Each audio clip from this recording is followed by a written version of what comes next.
Greetings everyone! The GEIST video I made last time was a huge success. Seemed like everyone enjoyed that very close nature of the game. And yeah, that compelled me to play another game with this GEIST deck, so we'll be featuring that today. But first, as a big thank you to all you viewers who took the time to comment on my previous video, I'll be doing some viewer mail, or better known as fan mail, from the last video. If you have commented on it, I might be covering your comments today. So instead of replying them for this ones, I'll feature them in this video for everyone to see. First comment. Fantastic game, well done. I'm glad our GEIST lives, though he still struggles against asset spam. Hey Michael, yeah, it is true, GEIST doesn't like asset spam at all. I did actually consider spending a couple of influence pips on Scrubber. It's not the worst deal, even though you don't have Desperado. Scrubbers can help maintain the board state, or prune the trees as the corp tries to grow them. But ultimately, I think you can make use of your sheer aggression and abuse the lack of ice from your opponent's end, and try to set up an early legwork or sneak door to get to match point quickly. This will allow you to close the game much more conveniently. Also, I wonder if you have any views on GEIST needing to splash Guardian Blade now that code gates are much more relevant, with York being removed from the card pool. Hey Catherine, thanks for the comment. I do think Guardian Blade is a good breaker, but I have a better breaker that I'm playing right now. It's called Crowbar. Guardian breaks Fairchild 3 for 6 credits. Crowbar breaks it for -3. I think I'll take that any day. Why not Maven instead of the Turtle? Synergizes with both the many cloud breakers installed and Dean Lister. Hey, and SR666, thanks for your comment. Firstly, that costs influence, and secondly, it's expensive, 2 to break each sub as opposed to 1 for the Turtle. Also, who doesn't love turtles? Same old things, ass. I lost my copy of Old Hollywood Data Pack along with the 3 copies of Film Critic that went along with it. Given that you cannot keep the source around with Film Critic without Film Critic, is it still worth playing? Secondly, do you think it is worth snotting the crutch that is Forger? After all, people are not used to playing against the likes of KP Lin and Data Raven without crutches or hate cards such as Film Critic. Dear same old things. Yeah, I think you don't need to play crutches to win the game. In fact, the game will be more fun and more exciting. Can you get to a QPM behind a Data Raven or KP Lin? I'm sure you can. You have Maxwell James, for example, to de-res remote Data Ravens, and you have the likes of Political Operative to kill KP Lins. You already certainly have enough of so-called hate cards in GEIST, in the deck of GEIST, to deal with certain corp strategies. Film Critic just makes the game easy mode. And of course, Forger has no other use, and it's pretty, it's just a pretty blank card most of the time. I wouldn't encourage you to play it. As for the source, well, Fall Guy protects it. Who needs Film Critic? Hey, nice guys that you have there, my favorite. I really like the fact that you ended up cutting the Forgers. There we go, thank you. And that you're playing Ormaquah plus Dean Lister too. If I were you, I'd consider playing the Gauntlet instead of Legwork. And maybe slot in some tech writers as well, as a secondary econ engine. I can assure you that popping one of those with 18 credits on, plus the tech trader triggers, really feels good. Not a fan of off-campus, but I can totally see why you play it. I'd maybe get another Wasteland in instead. Really like the source choice. Haha, there we go again. Keep up the good games. Well, thank you, Paolo. Firstly, Gauntlet instead of Legwork, that's an interesting choice. You don't really need the extra memory for this particular build that I have, but I can certainly see the Gauntlet coming into play with repeated HQ runs. I could definitely see it going either way. What about the tech writers? I personally disagree with the tech writers because half of your deck is resources, which do not trigger tech writers. Secondly, the more important source of economy you need needs to come in the early game. That is when you struggle the most. When you don't have all your tech traders set up, that is when you need economy the most, and tech writers don't give you the money then. Late game, sure, tech writers will make the rich richer, but you don't need those extra credits because late game guys will never run out of money. As for off-campus, I can definitely see them being swapped out for a second copy of Wasteland. That is definitely a viable option. Personally, I think an early off campus can be a huge game changer and can draw you into your deck so quickly. But I can definitely see it working out either way. Thanks for the comment, Paolo. Next, from Catherine. That was a classic GEIST game. Painfully slow. Doge. Zoom Doge. Zoom Doge. Painfully slow, then a huge tempo swing when you make that key play and shenanigans your way into apparently safe remote. Thanks, Catherine. Speaking of shenanigans, we are gonna get into today's game, and shenanigans are to be had. Let's watch.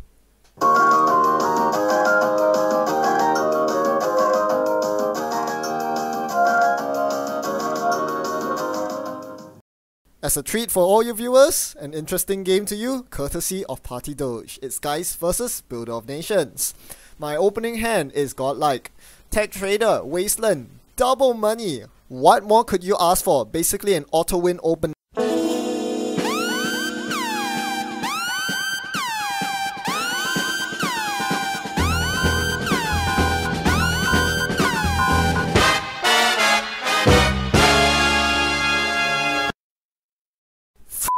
My life. So much for being magnanimous on a public YouTube video. People are just gonna abuse your kindness and do this kind of shit to you. Here I was really hoping Lady Luck would exact some vengeance on my opponent for pulling off this nasty trick. But, well, even Lady Luck isn't on my side. No agenda on R&D. Meant that I couldn't get rid of the scarcity current and then install my resources. So the next best thing I could do was to drop the Tech Trader, paying the full 3 cost, and wait for next turn to get my Wasteland up.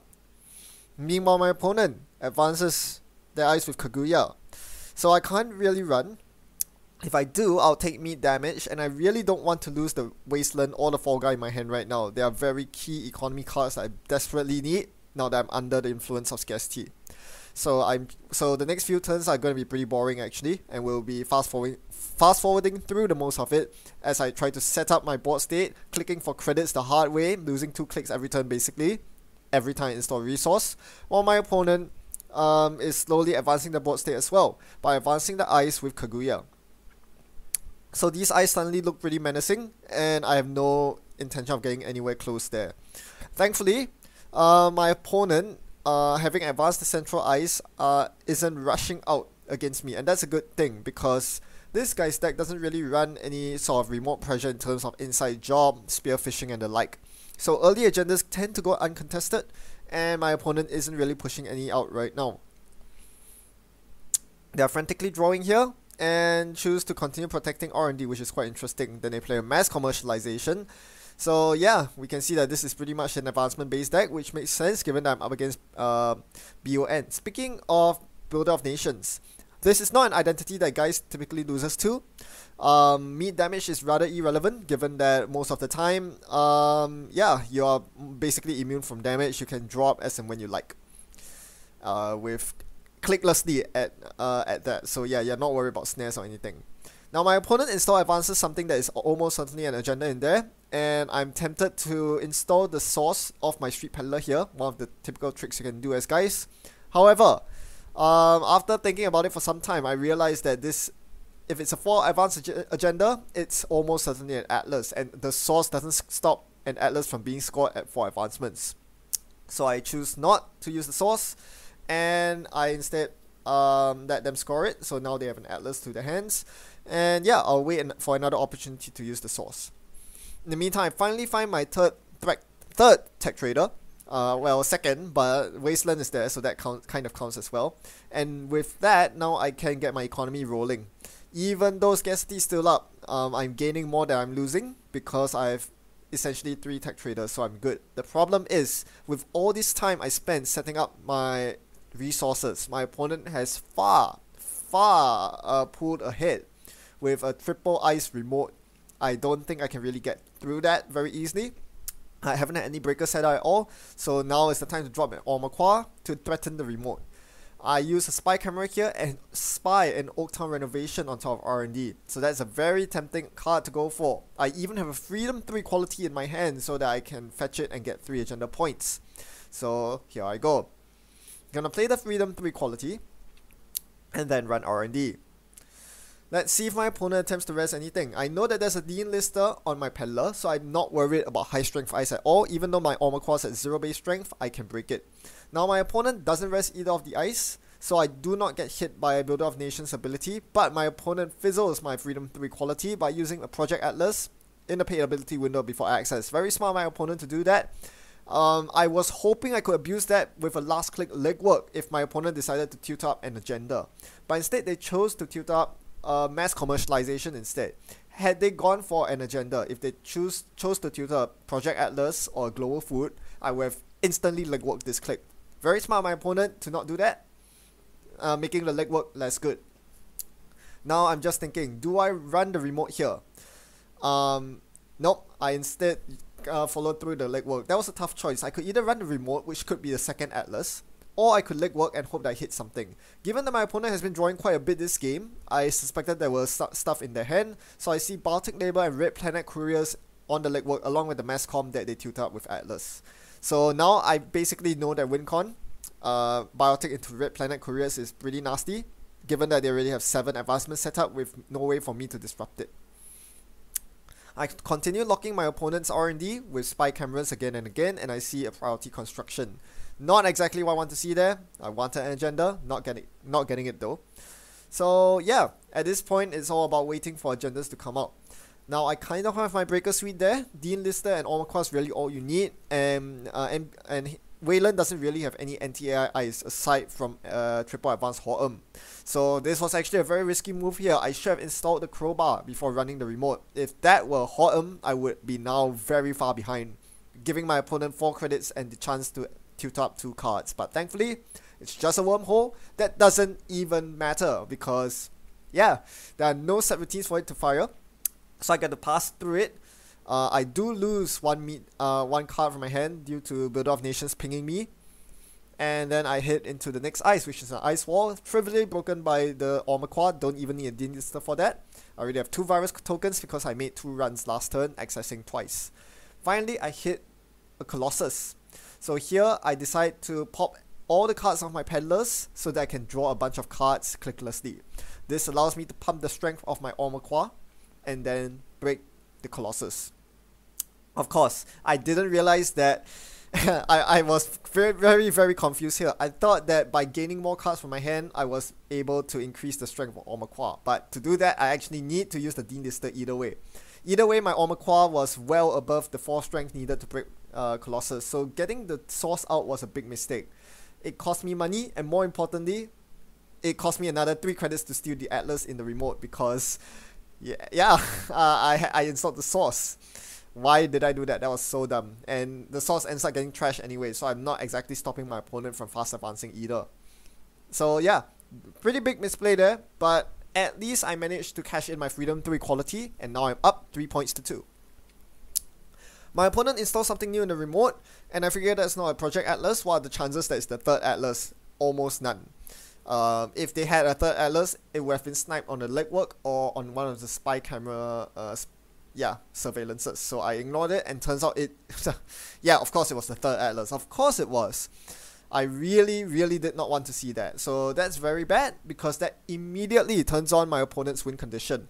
They are on match point. At 4 points, they can now Baltic Labor into install Global Food and then Red Planet Couriers for the final 3 points, and there's nothing I can do to stop that. I do not have any anti-fast advance, and the source won't stop it because my opponent has more than enough advancement counters to over-advance the Global Food. This is one of those really rare niche scenarios where the Black File would actually be better than the source. But even then, I'm not so sure because there's the Black File just ticks down and you have to preemptively install it. So the next best thing I can do here is to play good Netrunner.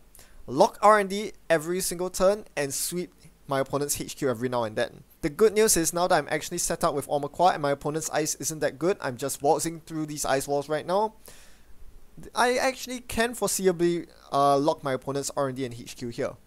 So without a spy camera, I'm forced to actually properly run R&D, and I see an IPO. That's not an agenda, that's fine. And I'll continue by installing a spike. This allows me to get past the ice wall if my opponent chooses to heavily advance it.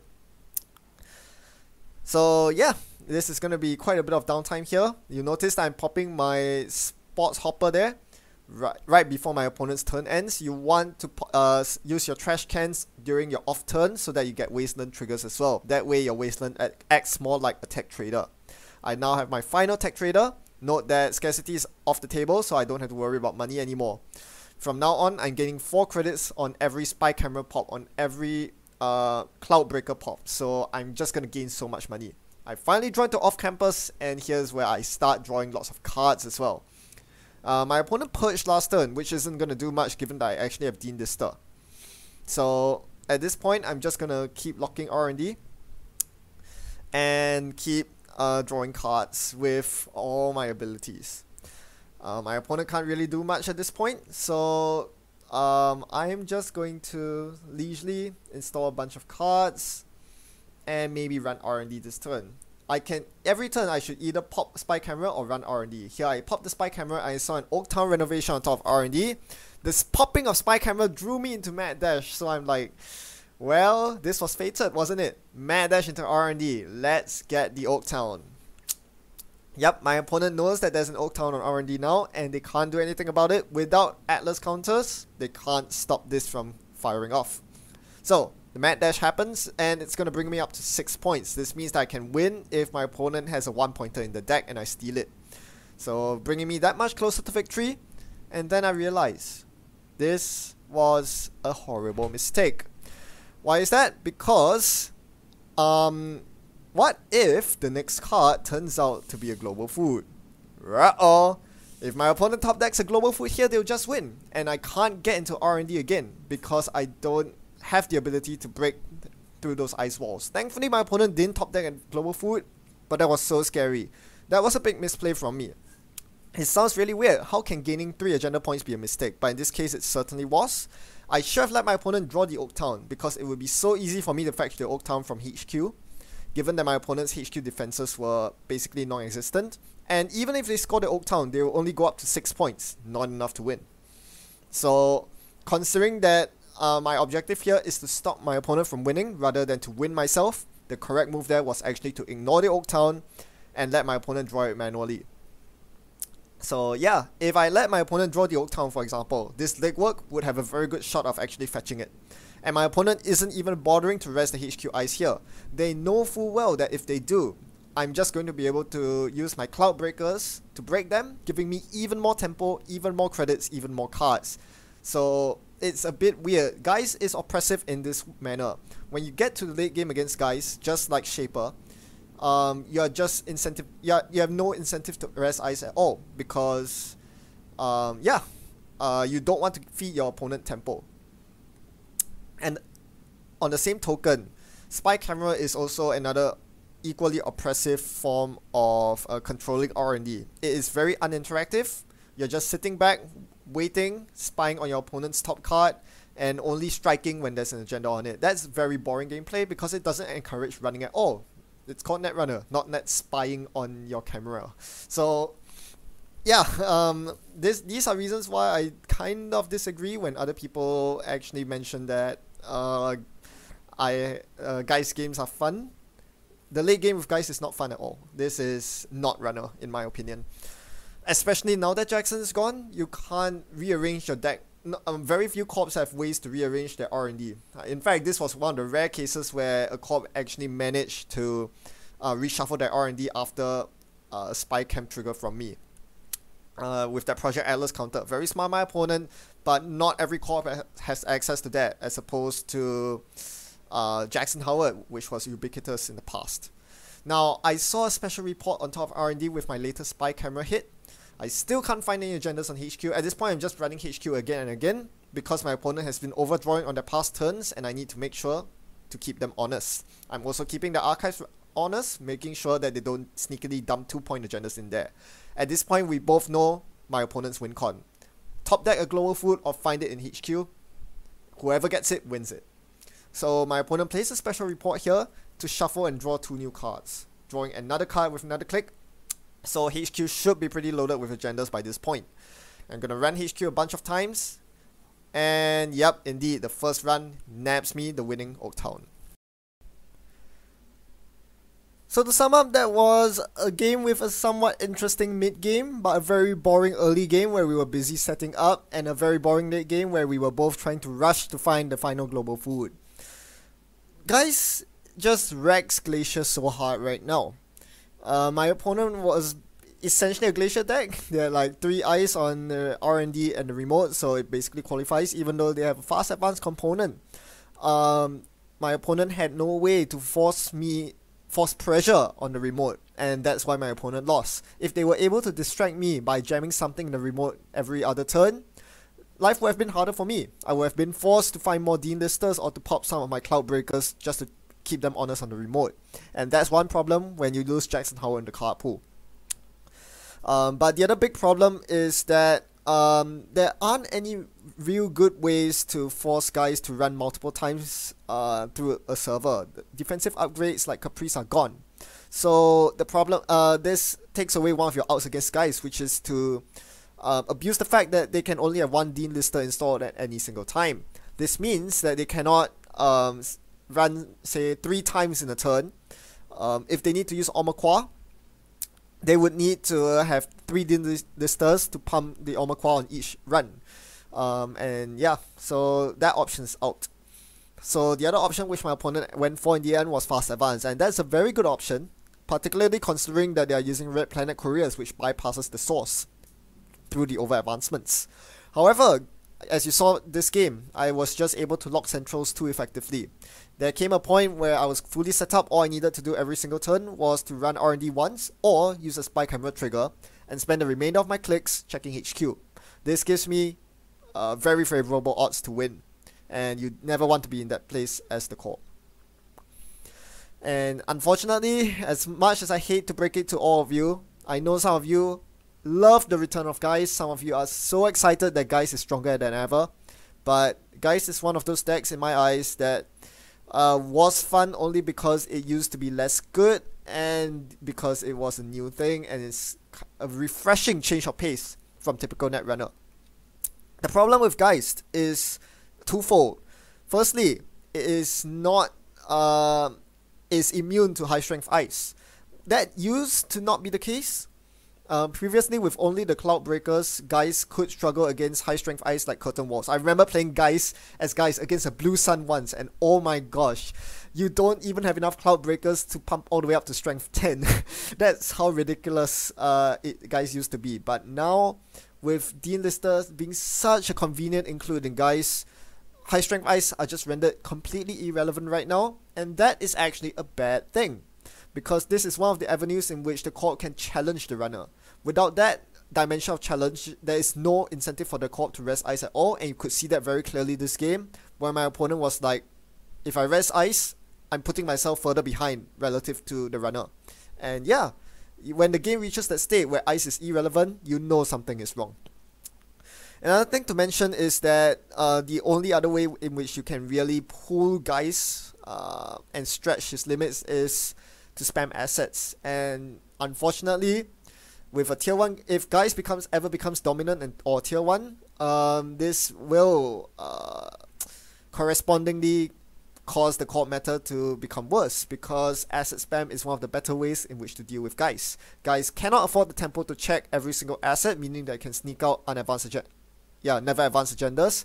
It also means that you can tax guys by repeatedly forcing them into running into assets that they don't want to check or trash. Guys hasn't the ability to contest assets, and that is quite a weakness, especially if you can find the perfect assets with which to base your win condition off.